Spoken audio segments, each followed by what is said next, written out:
কঠিন মুহূর্তে বিপদ আপদে কিভাবে আপনি নিজেকে শক্ত রাখবেন, কিভাবে আল্লাহর সাহায্য কামনা করবেন, সেই শিক্ষাটি আজকে আমরা আলোচনা করছি কোরআনুল কারীমের দুটি আয়াতের মাধ্যমে। প্রথম আয়াতটি হচ্ছে সূরাত ইউসুফের 18 নম্বর আয়াত। এখানে আল্লাহ তাআলা ইয়াকুব আলাইহিসসালামের বাণী নকল করেছেন।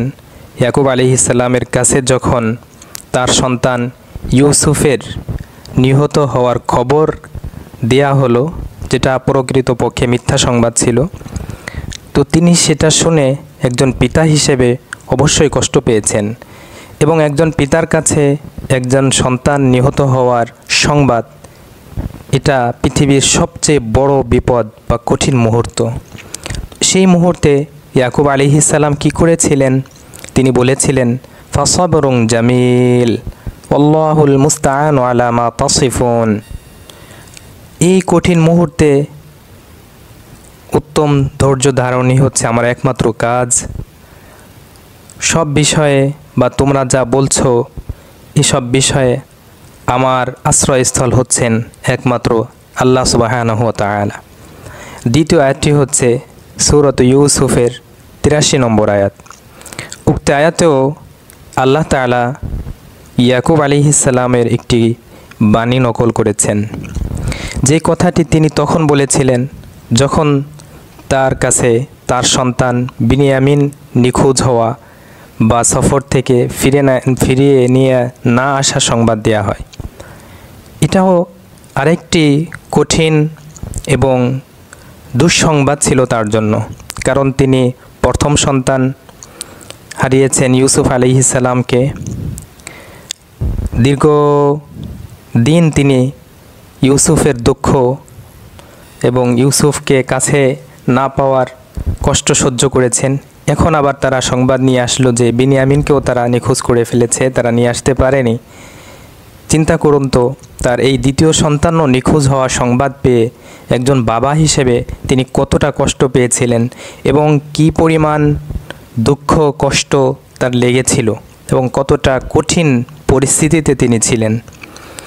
কিন্তু এই কঠিন পরিস্থিতিতেও তিনি কি বলেছিলেন? ফাসবরুন জামিল, উত্তম ধৈর্য ধারণই হচ্ছে আমার একমাত্র কাজ।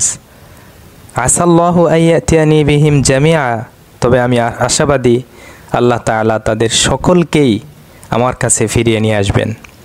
ইন্নাহু হুয়াল আলিমুল হাকিম, নিঃসন্দেহে আল্লাহ তাআলা সর্বজ্ঞ প্রজ্ঞাময়। আসুন ইয়াকুব আলাইহিসসালামের এই দুটি বড় কঠিন পরিস্থিতিতে উদ্ধৃত দুটি বাণীর থেকে আমরা কি শিক্ষা পাই এবং আমরা কিভাবে এই ধরনের কঠিন পরিস্থিতিতে নিজেদেরকে সামলাতে পারি। ইয়াকুব আলাইহিসসালামের প্রথম কথা, ইউসুফ আলাইহিসসালামের নিহত হওয়ার মিথ্যা সংবাদটা যখন তার কাছে পৌঁছলো, তখন তিনি কি বলেছিলেন? ফাসবরুন জামিল, আমার একমাত্র কাজ হচ্ছে উত্তম ধৈর্য ধারণ। ইয়াকুব আলাইহিসসালামের প্রথম বাণী ছিল ফাসবরুন জামিল, উত্তম ধৈর্য ধারণই আমার একমাত্র কাজ। যেটা ঘটার ছিল সেটা ঘটে গেছে। দেখুন, যে কোনো বিপদে আমরা সর্বপ্রথম যে কাজটি করতে পারি সেটি হচ্ছে উত্তম ধৈর্য ধারণ করা। উত্তম ধৈর্য ধারণের কি? উত্তম ধৈর্য ধারণটি হচ্ছে যখনই কোনো কঠিন পরিস্থিতি আমাদের সামনে এসে যায়, তখন আমরা আল্লাহকে অভিযোগ দিব না যে আল্লাহ তাআলা আমাকে এই বিপদ দিলেন, আমার উপর দিয়ে এত বড় চাপ আল্লাহ তাআলা আরোপ করলেন। এ ধরনের অভিযোগ না করে বরং সেটা মেনে নেওয়া এবং আল্লাহর সাহায্যের আশা রাখা, আল্লাহকে নিজের আশ্রয়স্থল হিসাবে স্মরণ করে নিজের ঈমানকে বৃদ্ধি করা, নিজের অবস্থানকে শক্ত করে রাখা, যেটা ইয়াকুব আলাইহিসসালাম করেছেন। পরেই তিনি বলেছেন, আল্লাহুল মুস্তাআন, আল্লাহই হচ্ছেন আমার আশ্রয়স্থল, সাহায্যস্থল, আমি আল্লাহর কাছেই আশ্রয় চাই, সাহায্য চাই। তাহলে ইয়াকুব আলাইহিসসালামের এই বাণী থেকে আমরা দুটি পদক্ষেপ পেলাম।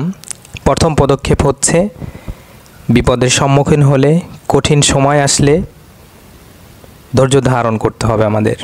দ্বিতীয় শিক্ষা পেলাম, যে কোনো পরিস্থিতিতে আল্লাহ তাআলাকে আশ্রয়স্থল, সাহায্যস্থল হিসেবে স্মরণ করে আল্লাহর দিকে মনোনিবেশ করতে হবে আমাদের।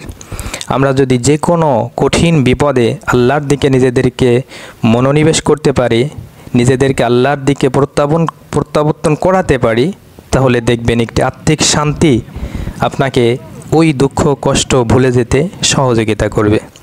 চলুন, ইয়াকুব আলাইহিস সালামের দ্বিতীয় যে দুঃখজনক ঘটনা ছিল, তার সন্তান বিনিয়ামিনকে নিখোঁজ হওয়ার পরে যে সংবাদ দেওয়া হয়েছিল তাকে, তখন তিনি যেটা বলেছিলেন সেটা দেখি।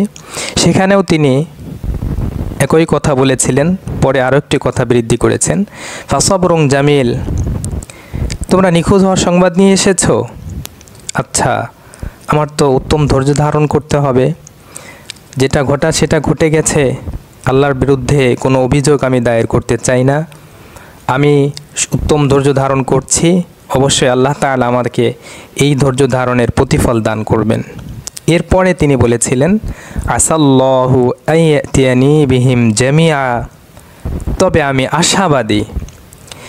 আশাবাদী যে আমি যা হারিয়েছি আল্লাহ তাআলা সেগুলো আমার কাছে ফিরিয়ে দিবেন। এই যে আশার কথা তিনি ব্যক্ত করেছেন, আল্লাহ এই কথাটি পছন্দ করে কোরআনে নিয়ে এসেছেন। তো এই আশাবাদ হলে কঠিন পরিস্থিতিতে, বিপদে আমরা তৃতীয় কাজ যেটা করতে পারি, আল্লাহর প্রতি আশাবাদী হওয়া, যে এখন আমার কঠিন বিপদ এসেছে, এখন আমি কঠিন বিপদে আছি, কিন্তু আমি আশাবাদী যে আল্লাহ তাআলা এই বিপদের পরে আমার জন্য প্রভূত কল্যাণ রেখেছেন বা ভালো কিছুর ব্যবস্থা করে রেখেছেন। তাহলে তৃতীয় কাজটি আমরা যেটা করতে পারি সেটি হচ্ছে আল্লাহর প্রতি আশাবাদী হওয়া। চতুর্থ যে শিক্ষা এবং পদক্ষেপটা আমরা নিতে পারি সেটা হলো এই বিশ্বাস রাখা এবং এই স্মরণ দিলে আনা যে আল্লাহু বা ইন্নাহু হুয়াল আলিম, অর্থাৎ আল্লাহ তাআলা হচ্ছেন সর্বজ্ঞ। আমি যে বিপদের সম্মুখীন হয়েছি, আল্লাহ কি সেটা জানেন না? আল্লাহ জানেন, আল্লাহ আপনাকে দেখছেন। একটি সন্তান বিপদে পড়লে বাবা কি সেটা মেনে নেয়? বাবা কি সেই বিপদ থেকে সন্তানকে উদ্ধারের জন্য চেষ্টা করেন না? তো আল্লাহর বান্দা আল্লাহ তাআলার কাছে সন্তান যেভাবে বাবার কাছে প্রিয়, মানুষ বা আল্লাহর বান্দারা আল্লাহর কাছে তার চেয়ে বেশি প্রিয়। তো আল্লাহ তাআলার কোনো বান্দা বিপদে পড়বেন আর আল্লাহ তাআলা সেটা জানবেন না, আর আল্লাহ তাআলা সেটা থেকে তাকে উদ্ধার করবেন না, সেটা হতেই পারে না। তাহলে যখন আমরা বিপদে পড়ে যাই বা কঠিন মুহূর্ত আমাদের জীবনে চলে আসে, ওই মুহূর্তে আমাদের স্মরণ করতে হবে যে আমি যে বিপদের সম্মুখীন হয়েছি, আমার আল্লাহ তাআলা সেটা জানেন। কিভাবে আমাকে উদ্ধার করতে হবে সেই জ্ঞানও তার আছে, তিনি অবশ্যই আমাকে এই বিপদ থেকে উদ্ধার করবেন। চতুর্থ যে পদক্ষেপটা আমরা নিতে পারি সেটা হলো আল হাকিম, অর্থাৎ আল্লাহ তাআলার এই সিফাত, আল্লাহ তাআলার এই বৈশিষ্ট্যের কথা আমরা স্মরণ করে নিজেদেরকে শান্ত করতে পারি যে আল্লাহ তাআলা প্রজ্ঞাময়, হিকমতওয়ালা। তিনি এমন কোনো কাজ আমাকে দিবেন না বা এমন কোনো বিপদ কঠিন মুহূর্ত আমাকে দিবেন না যেটা প্রজ্ঞার সাথে যায় না, যেটার পিছনে কোনো রহস্য লুকায় নেই। আপনি যে কঠিন মুহূর্তের সম্মুখীন হয়েছেন, আপনি যে বিপদের সম্মুখীন হয়েছেন, এটার পিছনে অনেক বড় রহস্য নিহিত রয়েছে। আল্লাহ তাআলা হচ্ছেন প্রজ্ঞাময়, তিনি হিকমত ছাড়া, তিনি পিছনে কোনো রহস্য ছাড়া কোনো কাজ ঘটান না, কোনো বিপদ দেন না, কোনো কাজ তিনি করেন না। তো আমরা যে বিপদের সম্মুখীন হয়েছি সেটার পিছনে কোনো কারণ, কোনো প্রজ্ঞা লুকিয়ে আছে বলেই সেটা ঘটেছে।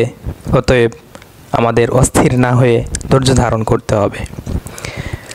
এভাবে আমরা যদি নিজেদেরকে এই শিক্ষাগুলো নিয়ে গড়তে পারি, তাহলে যে কোনো বিপদে নিজেদেরকে স্থির রাখা অনেক সহজ হয়ে যাবে। এবং আমরা যখন এভাবে এই পদ্ধতি ফলো করে রসুলের দেখানো, ইয়াকুব আলাইহিস সালামের দেখানো এই শিক্ষাগুলো অবলম্বন করে নিজেদেরকে স্থির রাখব, তখনই আল্লাহ তাআলার সাহায্য আমাদের কাছে আসতে থাকবে। যেভাবে ইয়াকুব আলাইহিস সালাম তার দুই সন্তানকে ফিরে পেয়েছিলেন, ঠিক সেভাবে আমরা যদি কিছু হারাই, আমরা যদি কোনো বিপদের সম্মুখীন হয়ে দুঃখিত হই, আল্লাহ তাআলা এমন কিছু আমাদেরকে দিবেন যেটা ওই দুঃখকে একদম ধুয়ে মুছে পরিষ্কার করে দিয়ে আমাদের হৃদয়কে শান্ত করে দিবে এবং আমরা খুশি হয়ে যাব। আল্লাহ তাআলা আমাদের তৌফিক দান করুন।